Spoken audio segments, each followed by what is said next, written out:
करण ने कहा thank you, पर अब मुझे लगता है कि हमें यहाँ से अब चलना चाहिए, क्योंकि सुबह ऑफिस भी जाना है, तो थोड़ा आराम भी कर लेंगे।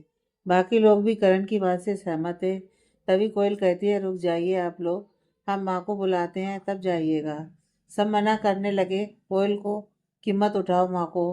फिर भी कोयल माँ को उठाने कमरे में गई और जोर से चिल्लाई।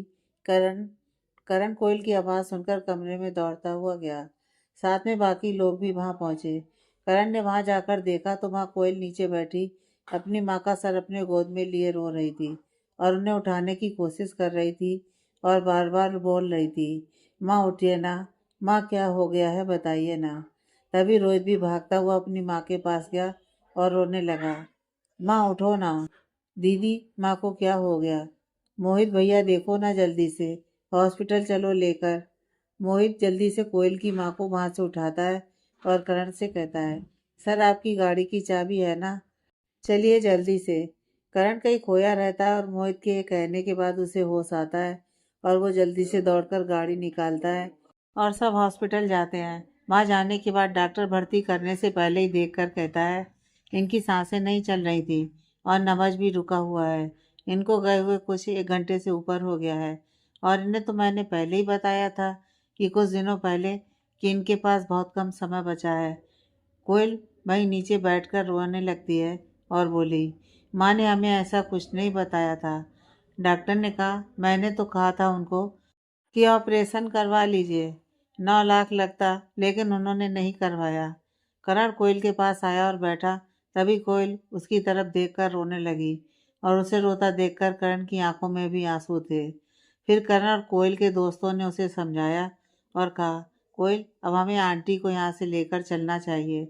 यह कहने के बाद मोहित और राहुल दोनों कोयल की माँ की बॉडी को लेकर बाहर गाड़ी के पास गए। कोयल और रोहित को करण संभालते हुए बोला, कोयल तुम इस तरह से कमजोर नहीं पड़ सकती, रोहित का ख्याल अब हमें रखना है। कोयल ने रोहित की तरफ देखा और उसके पास गई और उसे गले से लगाकर रोने लगी। फिर करण दोनों को गाड़ी के पास लेकर गया और फिर घर ले गया और उसके बाद कोयल की माँ का अंतिम संस्कार किया। इन सारी चीज़ों को हुए 2 से 4 दिन हो गए थे। कोयल कुछ दिनों छुट्टी पर थी और अपने भाई के साथ कुछ समय बिता रही थी। रोहित अभी 12वीं में था और उसे उसके बाद डॉक्टर की पढ़ाई की तैयारी करनी थी। इसलिए कोयल ने सोचा कि छुट्टी लेने से रोहित की जिम्मेदारी नहीं उठा पाएगी वो। वैसे तो कोयल ने रोहित के भविष्य के लिए कुछ पैसे उसने जमा कर रखे थे, लेकिन वो ये चाहती थी कि रोहित को किसी चीज़ की कमी ना लगे। उसने रोहित को सुबह सुबह कहा, रोहित हम सोच रहे हैं कि हम जॉब पर जाना शुरू कर देते हैं, लेकिन हम तुम्हें भी अकेले नहीं छोड़ना चाहते।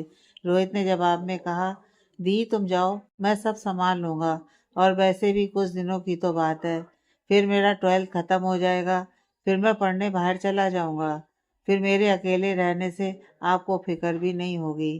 कोयल उसकी बातें सुनकर मुस्कुराती है और मन में खुद से कहती है, लेकिन हम तो इस घर में अकेले हो जाएंगे ना। तभी रोहित कहता है, बाय दीदी, मैं जा रहा हूँ, मेरा टेस्ट है स्कूल में। फिर कोयल कहती है, लंच किया तुमने? सुनो, अच्छे से जाना, संभाल कर। रोहित वहां से जल्दी जल्दी अपने दोस्तों के पास जा रहा था और कोयल को जोर से चिल्लाते हुए बोलते गया, हाँ हाँ दीदी। कोयल अब घर पर बिल्कुल अकेली थी। उसे घर का हर कोना काटने को दौड़ रहा था। उसकी आंखों में आंसू थे।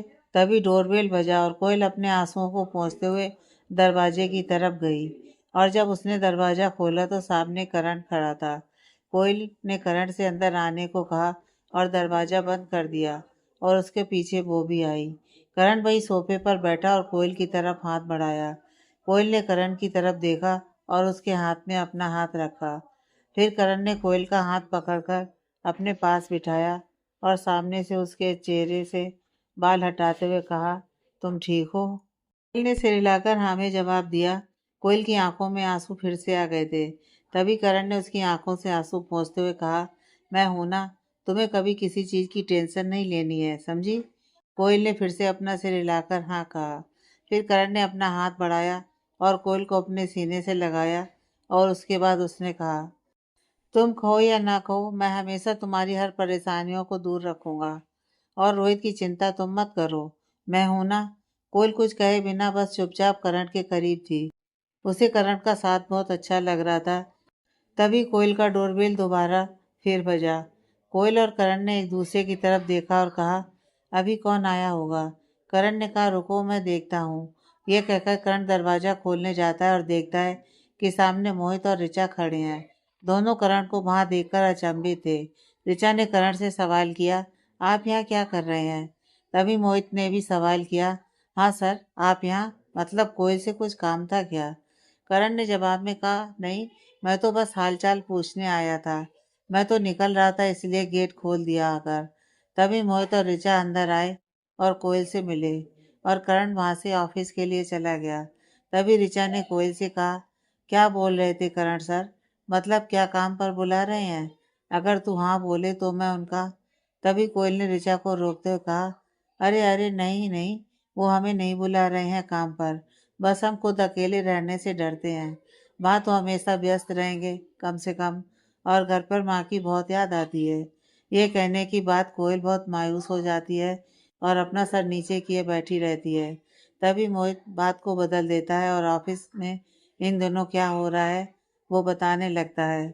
कुछ समय बाद मोहित और ऋचा घर से चले जाते हैं और कोयल फिर ऑफिस के लिए तैयार हो जाती है। कोयल जब तैयार होकर बाहर निकलती है तो देखती है कि सामने करण की गाड़ी लगी है। कोयल गाड़ी के पास जाती है तो देखती है कि करण अंदर बैठकर पेपर पढ़ रहा है। कोयल फिर खिड़की के कांच को खटखटाती है तो करण का ध्यान खिड़की की तरफ जाता है और कांच नीचे करता है। कोयल देखती है कि करण बड़े प्यार से कोयल की तरफ देखकर मुस्कुरा रहा है। वो उस समय कोयल को बड़ा प्यारा लग रहा था। सफेद रंग की शर्ट, उस पर नेवी ब्लू रंग का कोट और हाथ की कलाई पर उसकी घड़ी उस पर बहुत अच्छी लग रही थी। और साथ में उसका गोरा रंग और स्मार्ट पर्सनालिटी के साथ उसके चेहरे पर वो मुस्कुराहट बहुत प्यारी लग रही थी।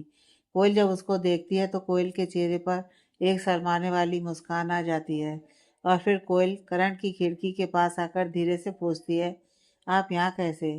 करण भी अपनी खिड़की के करीब आकर कहता है, आप ही के इंतजार में बैठे हैं। कोयल ये सुनकर शर्मा जाती है और अपनी नज़र नीची कर लेती है और उसके चेहरे पर वो मुस्कुराहट आ जाती है। करण हल्की सी मुस्कान चेहरे पर लिए बस उसकी तरफ देखता रहता है और धीरे से कहता है, हाय ये तेरा शर्माना।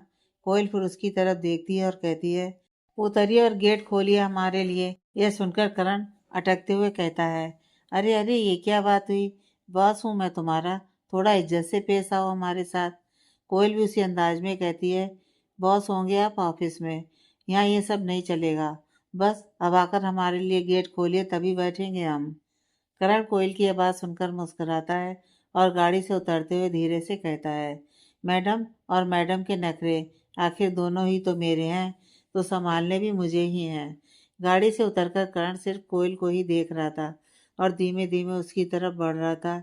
उस समय उसके चेहरे पर एकदम हल्की सी मुस्कान थी और कोयल सामने खड़ी दूसरी तरफ देख रही थी और कभी कभी नीची नज़रों से करण की ओर भी देख रही थी। करण कोयल के पास गया और उसने गाड़ी का गेट खोला और हल्का सा झुका और कोयल के कानों में धीरे से बोला, मैडम आपके लिए तो जान भी हाजिर है। और यह कहकर करण वहां से अपनी सीट पर बैठने चला जाता है और कोयल उसकी बातें सुनकर मुस्कुराती है और उसकी तरफ देखती है। फिर दोनों कार में बैठ जाते हैं। करण के साथ कोयल को किसी चीज की याद नहीं आती थी। करण के साथ मानो वो अपनी सारी तकलीफें भूल जाती थी और करण ने भी उसका हर पल साथ दिया था। कोयल और करण घर से कुछ दूर निकलते हैं तभी बारिश आ जाती है और गाड़ी के कांच पे बारिश की बूंदें गिरती हैं। कोयल उसे देखकर कहती है, बचपन में एक रात तो हमने बारिश में भी बिताई है। जिस दिन माँ को पापा के बारे में पता चला था उस दिन हम उस रात बारिश में भीग कर ही बिताए थे। हमारी माँ को कभी प्यार नहीं मिला। ये कहने के बाद करण कोयल की तरफ देखता है और गाड़ी को रोक देता है और हल्के से उसके बालों में अपने हाथ फेरता है और कहता है, क्यों ना अब इस बारिश को अच्छी यादों में बदला जाए? तो कोयल मासूम नजरों से करण की तरफ देखकर पूछती है, मतलब? करण मुस्कुराता है और कहता है, चलो अब इस बारिश में हम दोनों मिलकर अच्छी यादें बनाते हैं। और ये कहने के बाद करण गाड़ी से बाहर आता है और कोयल की तरफ का गेट खोलता है और उसकी ओर हाथ बढ़ाता है। कोयल उसकी तरफ देखती है और हल्के से अपना हाथ करण के हाथों में रखती है और वो भी बाहर आती है। करण कोयल को अपने पास लाकर उसे गले लगाता है और कहता है, बस अब हर यादें और बातें हर पल अच्छा ही होगा। कोयल मुस्कुराती है और वो भी करण को गले लगाती है। दोनों बारिश में साथ में बहुत सारी मस्ती करते हैं। फिर करण और कोयल ऑफिस जाने के लिए गाड़ी में बैठे, लेकिन दोनों ही काफ़ी भीग गए थे। तभी कोयल कहती है, ऐसे ऑफिस में जाएंगे तो सबको पता चल जाएगा और गीले रहे तो हम बीमार पड़ जाएंगे। तभी जवाब में करण ने कहा, कार के पीछे वाली सीट पर देखो। कोयल ने पीछे देखा तो वहाँ एक पैकेट रखा हुआ था। कोयल ने पीछे देखा तो वहाँ एक पैकेट रखा हुआ था। कोयल ने जब उसके अंदर देखा तो उसमें जीन्स और टॉप रखा हुआ था। फिर कोयल करण की तरफ देखकर कहती है, इसमें तो। फिर करण कहता है, कोयल, यह मैंने तुम्हारे लिए लिया था कुछ समय पहले। मैं चाहता हूँ कि तुम कुछ नया भी ट्राई करो। कोयल ने जवाब में कहा, लेकिन। फिर करण कहता है, लेकिन वेकिन कुछ नहीं, एक बार पहन कर तो देखो और अपना कपड़ा मैं मंगवा लूँगा घर से। फिर करण एक होटल के पास रुकता है और कहता है, हम दोनों यहाँ रुककर कपड़े बदल लेते हैं। फिर करण होटल में एक कमरा लेता है और दोनों वहाँ जाकर कपड़े बदलते हैं। करण हमेशा की तरह बहुत अच्छा दिख रहा था, लेकिन जब उसकी नज़र कोयल पर पड़ी तो वो देखता रह गया। कोयल पर लाइट पिंक कलर की टॉप और सफ़ेद रंग की जीन्स बड़ी प्यारी लग रही थी। उसका गोरा रंग और उसके गीले बालों को देखकर करण को उस पर और ज़्यादा प्यार आ रहा था। वो चश्मे में बड़ी प्यारी लग रही थी। करण आहिस्ता आहिस्ता उसके नज़दीक गया। कोयल करण को नज़दीक आता देख थोड़ा शर्माती है और अपनी नज़र नीचे कर लेती है। करण उसके पास जाकर उसके चेहरे से बालों को हटाते हुए कहता है, बहुत प्यारी लग रही हो। कोयल हल्के प्यार से मुस्कुराकर उसकी तरफ देखती है और कहती है, शुक्रिया। फिर करण हक से कोयल का हाथ पकड़ता है और कहता है, चलो अब ऑफिस, बहुत देर हो गई है हमें। कोयल भी उसके साथ चल पड़ती है। जब दोनों ऑफिस पहुंच जाते हैं, दोनों अलग अलग रास्ते चलने लगते हैं। दोनों ऑफिस में अनजान की तरह जाते हैं। वहां जाने के बाद कोयल को ऐसे देख उसके दोस्त मोहित और ऋचा कहते हैं, बड़ी प्यारी लग रही हो कोयल, तूने पहले क्यों नहीं पहना जीन्स? हम तो कब से कहते थे तुझे कि पहन कर देख। मोहित फिर कहता है, हाँ कोयल, और तू लेट कैसे हो गई आज?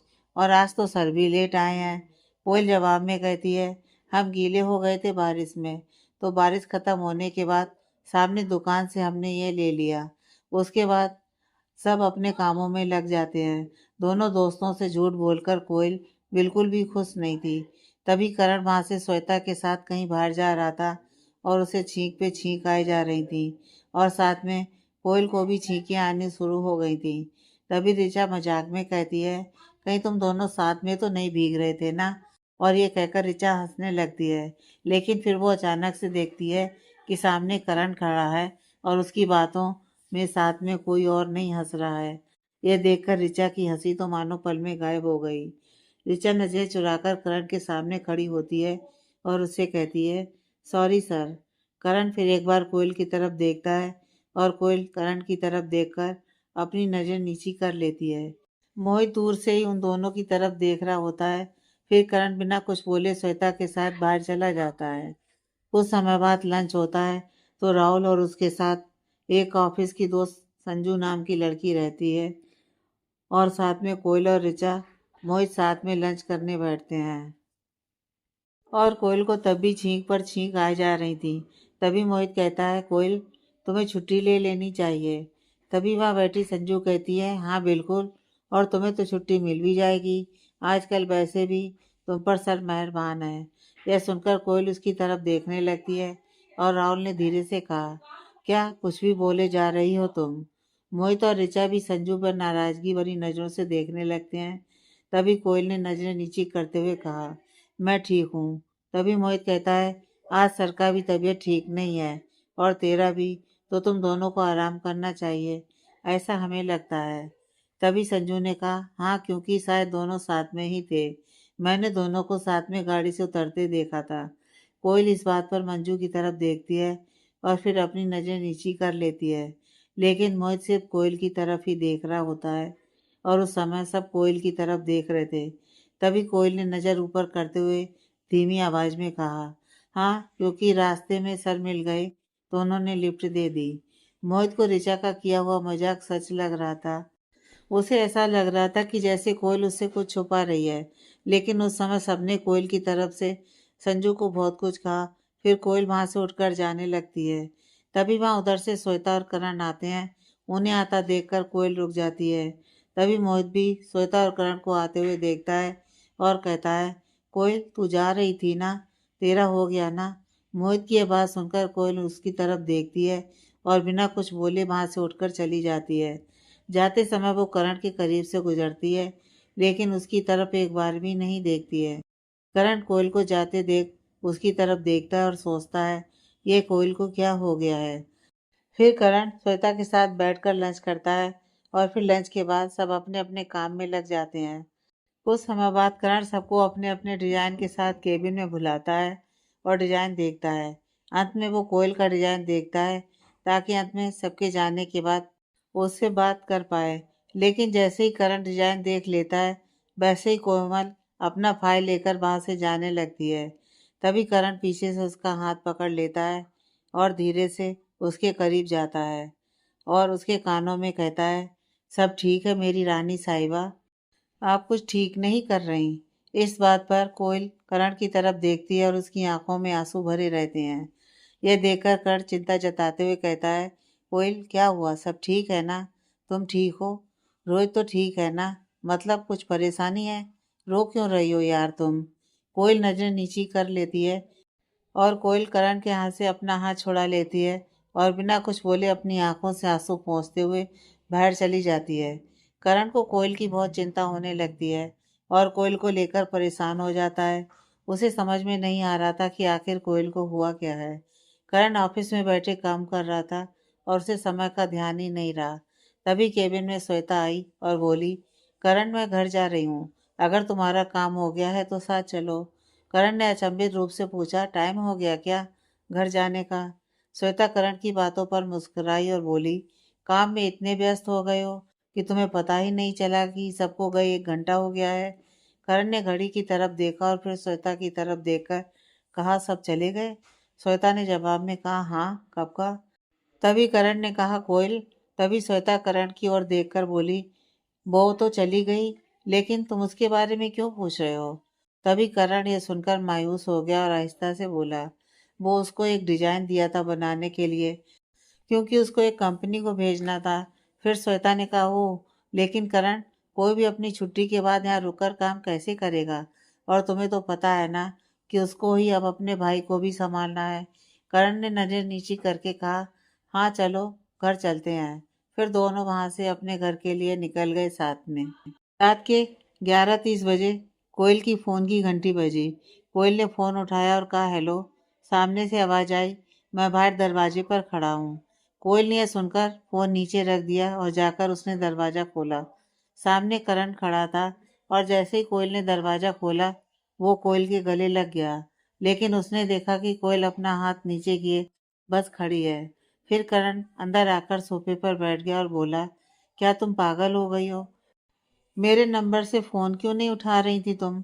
रात को दोस्त का दुकान खुलवाकर यह सिम लिया है मैंने, ताकि तुम एक बार बात कर लो।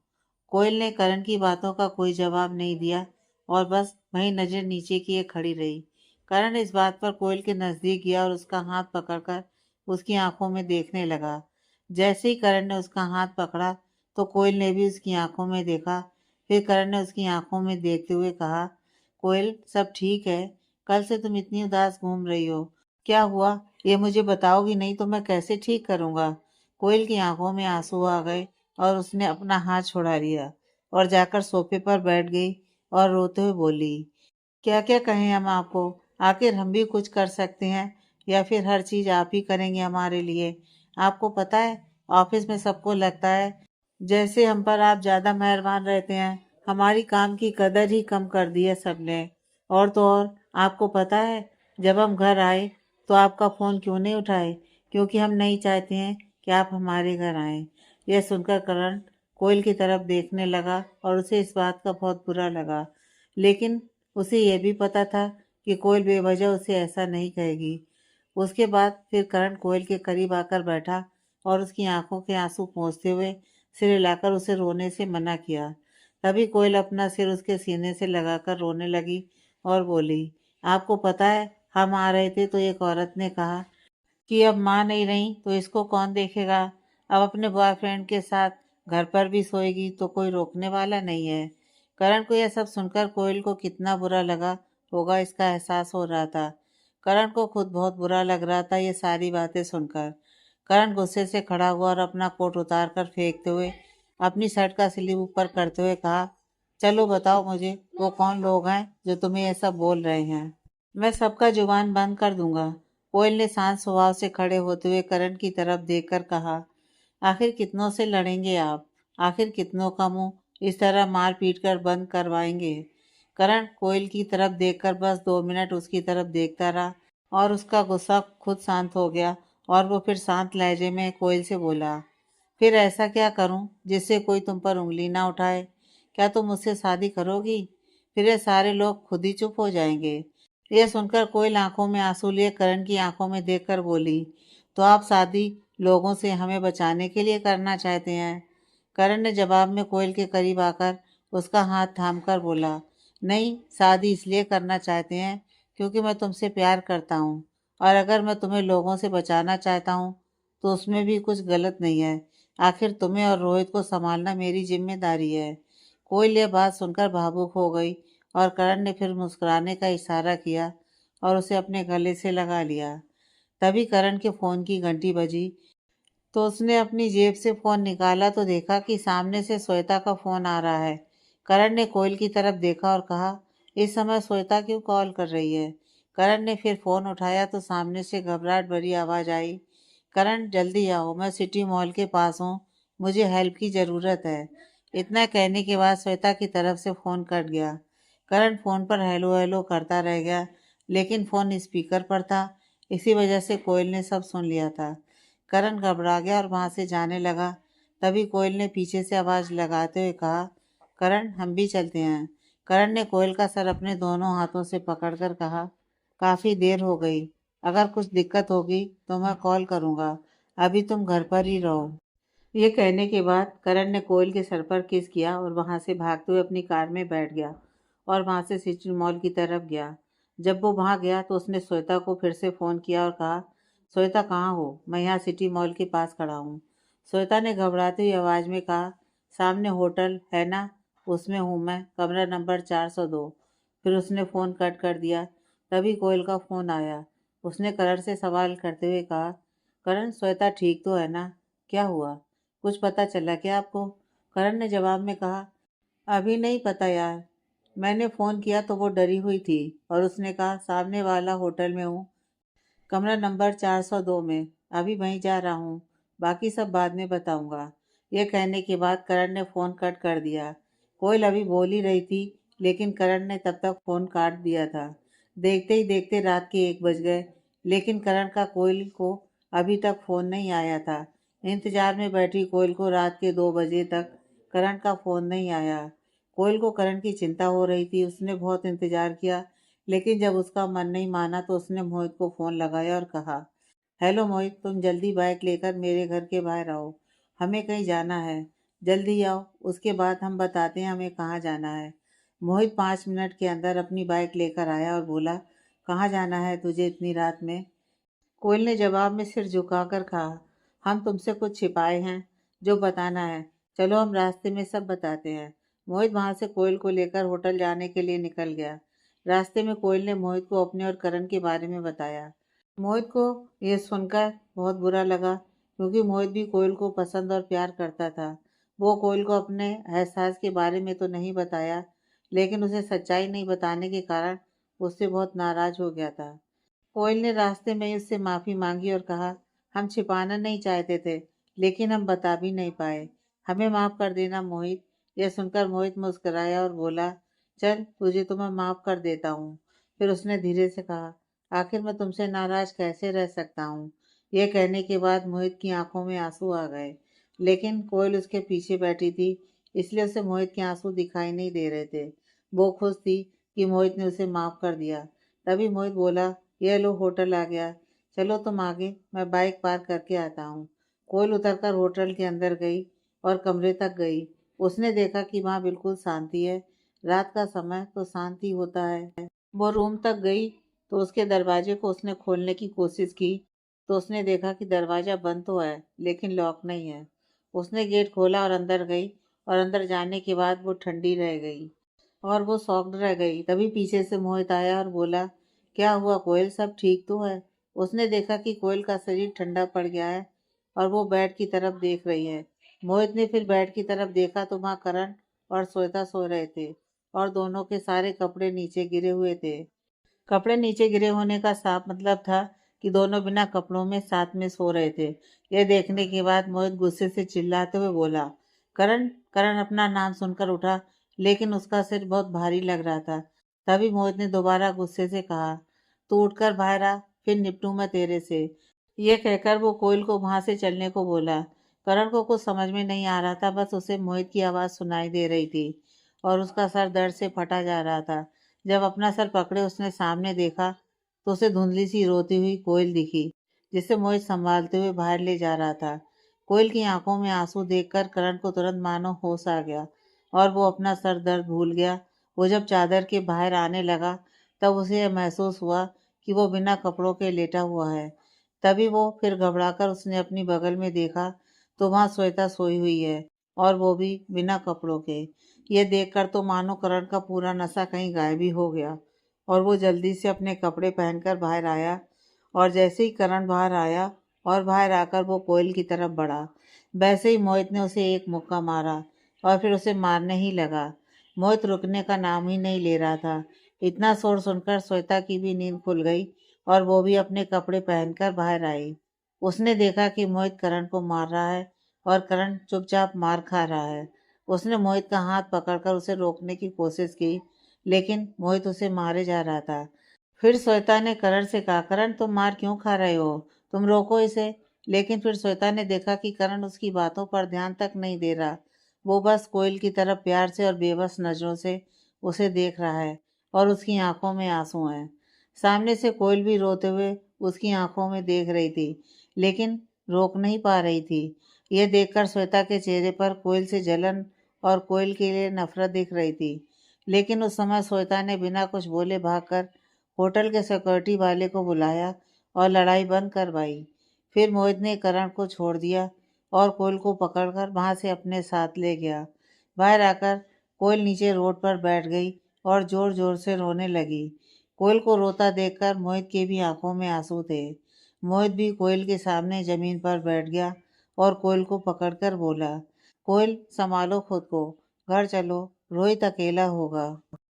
कोयल रोते हुए बोली, आखिर क्या बिगाड़ा है हमने भगवान का मोहित, जो पहले पापा को दूर कर दिया, फिर माँ को, और अब जब कोई मिला तब उसे भी हमसे दूर कर दिया। अगर करण को हमें धोखा देना ही था तो उसने हमसे प्यार ही क्यों किया। ये कहते हुए कोयल खुद को संभाल नहीं पा रही थी। तभी मोहित ने कोयल की आंखों से आंसू पोंछते हुए कहा, बस मैं हूं ना, मैं हमेशा तुम्हारे साथ हूँ। तुम अकेली नहीं हो कोयल। और रोहित है, उसे भी तो हम दोनों को ही संभालना है कोयल। और उसके लिए सबसे पहले तुम्हें संभलना होगा, समझी। कोयल ने मोहित की तरफ देखा और अपने आंसू पोंछते हुए बोली, चलो मोहित घर चलो। माँ, रोहित अकेला होगा, उसका कल कॉलेज भी है, उसके एग्जाम शुरू होने वाले हैं। ये कहकर कोयल वहां खड़ी हुई और साथ में मोहित भी वहां से अपनी बाइक की तरफ बढ़ा। तभी पीछे से करण आया और कोयल के कदमों में गिरकर पीछे से उसका पैर पकड़कर बोला, कोयल मुझे माफ कर दो, मैं तुम्हें धोखा देने का सोच भी नहीं सकता। मैं तो यहाँ आया और श्वेता ने कहा कि मेरा जन्मदिन है, फिर हम लोगों ने थोड़ी पी ली और ये सब हो गया। कोयल प्लीज मुझे माफ कर दो कोयल, मुझे छोड़कर मत जाओ कोयल, मैं नहीं रह पाऊंगा तुम्हारे बगैर। कोयल प्लीज। यह कहते वक्त करण की आवाज़ लड़खड़ा रही थी और उसके आंखों से आंसू बह रहे थे। कोयल ने करण की तरफ नहीं देखा क्योंकि वो जानती थी कि करण उसकी कमजोरी है और वो करण की तरफ देखकर कमजोर हो जाएगी। लेकिन कोयल की आंखों से आंसू रुकने का नाम ही नहीं ले रहे थे। कोयल की आंखों में आंसू देखकर मोहित को भी करण पर गुस्सा आ रहा था और उसने करण का हाथ कोयल के पैरों से हटाते हुए कहा, कोयल से अब दूर रहिएगा सर, वरना मैं भूल जाऊंगा कि आप मेरे बॉस हैं या थे। यह कहने के बाद मोहित कोयल को लेकर वहां से चला गया और करण वही टूटा हुआ खुद को संभालने की कोशिश कर रहा था। तभी वहां श्वेता आई, आकर रोते हुए बेहोशी की हालत में मजबूर और बेबस करण को संभालते हुए गाड़ी में बिठाया और उसे लेकर घर गई। मोहित कोयल को लेकर घर पहुंचा तो कोयल ने देखा सामने रोहित खड़ा है। कोयल ने उसे देखकर अपनी आंखों से आंसू पोंछे और होठों पर हल्की सी मुस्कान लिए रोहित के पास गई और बोली, रोहित तुम बाहर क्या कर रहे हो? चलो अंदर चलो। रोहित परेशान होते हुए बोला, आप कहाँ गई थी? मैं कितना डर गया था आपको पता है? और आप मोहित भैया के साथ गए थे तो मुझे बताकर जाती ना दी। कोयल ने मुस्कुराकर कहा, तुम चिंता मत करो रोहित, हम लोग बस ऐसे ही कुछ काम से गए थे। लेकिन तुम इतनी जल्दी कैसे जाग गए आज? तभी पीछे से मोहित भी दरवाजे तक आया। तभी रोहित ने कहा, मोहित भैया जरा समय बताइए दी को। मोहित ने अपने हाथ में लगी घड़ी की तरफ देखा और कहा, 4 बज रहे हैं। उसके बाद मोहित और कोयल दोनों रोहित की तरफ देखने लगे। तभी रोहित ने कहा, भूल गए आप, माँ कहती थी कि इम्तिहान के पहले उसकी तैयारी होनी बहुत ज़रूरी है। वैसे तो मेरी तैयारी पूरी है, लेकिन एक लास्ट बार थोड़ा देख लेता हूँ। कोयल और मोहित ये सुनकर मुस्कुराए और मोहित ने रोहित के बालों में उंगली फेरते हुए कोयल की तरफ देखकर कहा, कोयल देख रही हो तुम, हमारा रोहित कितना समझदार हो गया है। कोयल बस रोहित की तरफ देखकर मुस्कुरा रही थी। तभी मोहित ने कहा, कोयल तुम अब थोड़ा आराम कर लो और मैं घर चलता हूँ। और हाँ रोहित, मैं तुझे कॉलेज छोड़ दूंगा तो तू मुझे कॉल करके बुला लेना। रोहित ने जवाब में कहा, ठीक है भैया। फिर कोयल और रोहित ने मोहित को बाय कहा और खुद घर के अंदर चले गए। घर में जाने के बाद रोहित पढ़ने बैठ गया और कोयल अपनी माँ के कमरे में चली गई और वहाँ अपनी माँ की चीज़ों को देखकर भावुक हो गई। वहीं दूसरी तरफ श्वेता करण को घर ले गई और उसे उसके कमरे में सबसे बचाते हुए ले गई। करण सिर्फ कोयल की यादों में खोया था। उसे सिर्फ कोयल ही दिख रही थी। उसे इस तरह से देख श्वेता ने उसके कमरे में जाकर बेड पर लिटा दिया और खुद अपने कमरे में चली गई। कुछ समय बाद करण की आंख लग गई और उसे नींद आ गई और वहाँ कोयल को भी रोते रोते वहीं नींद आ गई। वह अपनी माँ की बेड पर सो गई। कुछ समय बाद रोहित ने कोयल को जाकर उठाया। दी उठो। कोयल की अचानक से नींद खुली और उसने सामने देखा तो रोहित बोल रहा था, दी मैं जा रहा हूँ, मैंने दूध और ब्रेड खा लिया है और आपके लिए भी रख दिया है, आप भी खा लेना। कोयल ने जल्दीबाजी में जाते हुए रोहित से कहा, मोहित को बुलाया? रोहित ने चिल्लाते हुए कहा, हाँ दी, मोहित भैया बाहर ही खड़े हैं। बाय दी, लव यू। कोयल ने रोहित के जाने के बाद मायूस होकर धीमी आवाज में कहा, लव यू। उधर से मोहित रोहित को कॉलेज छोड़कर कोयल से मिलने आया और कोयल को बोला, कोयल तुम ठीक हो? कोयल ने शांत नजरों से मोहित की तरफ देखकर हाँ में सिर हिलाया। तभी मोहित ने नाराजगी जताते हुए कहा, आज से ऑफिस मत जाना तुम, और मैं भी नहीं जाऊंगा। मैं तुम्हारे लिए और अपने लिए दूसरी जगह काम ढूंढ लूंगा।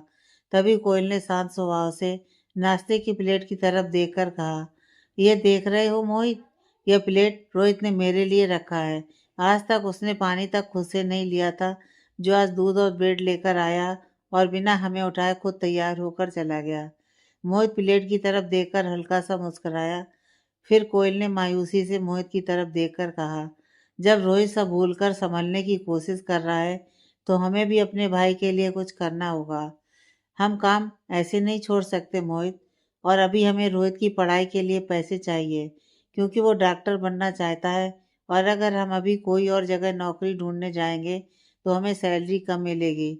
उससे मेरे मोहित की पढ़ाई में दिक्कत आएगी। फिर मोहित ने कोयल से कहा, अगर तुम्हारा यही फैसला है तो मैं तुम्हारे साथ हूँ।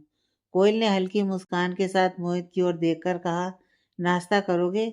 मोहित ने भी सामने से मुस्कुराते हुए नाश्ते की प्लेट को देखकर कहा, यह तुम्हारे लिए है, मैं घर जाता हूँ और तैयार होकर आता हूँ, साथ में ऑफिस चलेंगे।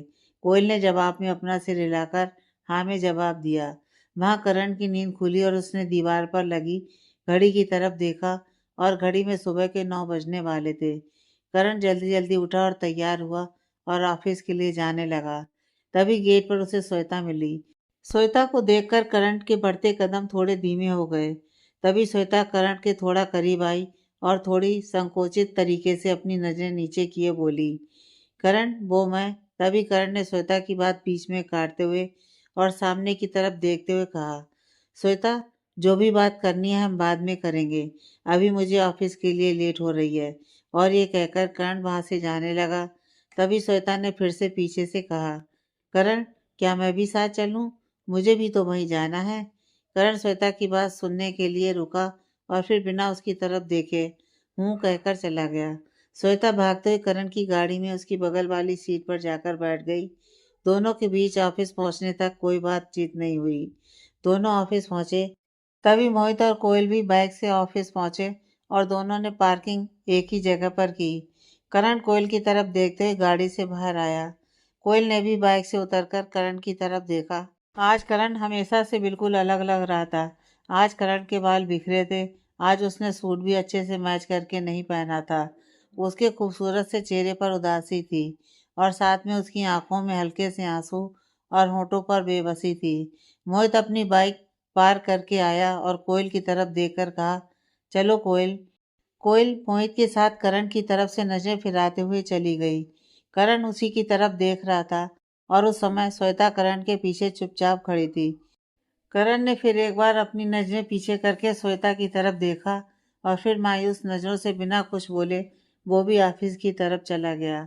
श्वेता भी साथ में उसके साथ गई। चारों लिफ्ट में एक ही बार ऊपर ऑफिस जाने के लिए चढ़े और तभी करण ने अपने कदमों को कोयल की तरफ बढ़ाते हुए कहा, कोयल। उतने में मोहित ने गुस्से से करण का कॉलर पकड़ लिया और लिफ्ट की दीवार से लगाते हुए कहा, सुन बसत, अगर तू कोयल के थोड़े भी करीब गया ना तो मैं क्या करूँगा ये तू भी नहीं जानता है। और ऑफिस में तुम्हारी इज्जत बनी रहे इसीलिए बोल रहा हूँ। बस काम से काम रखना हम दोनों से, समझे।